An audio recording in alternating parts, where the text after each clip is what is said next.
பூஜா, உங்ககிட்ட கொஞ்சம் பேசணும். என்னப்பா, அடுத்த மாப்பிள்ள ரெடியா? என்னைக்கு வராரு? எத்தனை மணிக்கு வராருன்னு சொல்லுங்க, நானும் ரெடியா இருக்கேன். பூஜா, கோவப்பட்டு பிரயோஜனம் இல்ல. இது உன்னோட வாழ்க்கை பிரச்சனை. நீ என்ன முடிவு பண்ணிருக்கன்னு எங்களுக்கு தெரிஞ்சாதான் உன் விஷயத்துல நாங்க ஒரு முடிவுக்கு வர முடியும். புரியலம்மா. அஸ்வினை மறந்துட்டேன்னு சொன்ன, அவன் சம்பந்தப்பட்ட பொருளெல்லாம் தூக்கி போட்டுட்டேன்னு சொன்ன.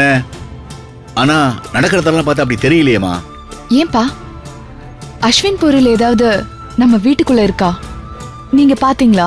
பூஜா, அப்பா பேசுறத கேளு, குறுக்க பேசாத. அம்மா, இத்தனை வருஷமா அப்பா பேச்சதானே கேட்டுட்டு இருக்கேன். நீ எங்க பேர்ல எவ்வளவு அன்பு மரியாதை வச்சிருக்கேன்னு எங்களுக்கு நல்லாவே தெரியுமா.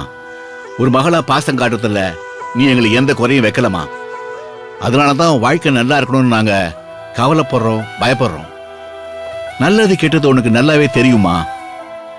வாழ்க்கையில தனியா முடிவு எடுக்கிற அளவுக்கு உனக்கு பக்குவம் இருக்குமா. நானும் அம்மாவும் மட்டும் உன் விஷயத்துல முடிவு எடுக்க முடியாது. நீ என்ன நினைக்கிறேன்னு எங்களுக்கு தெரியணும். அதை வச்சுதானே நாங்க ஒரு முடிவுக்கு வர முடியும் இல்லையா. இவ்ளோ பெரிய பில்டப்லாம் வேணாப்பா. உங்களுக்கு என்ன தெரியணும்னு சொல்லுங்க.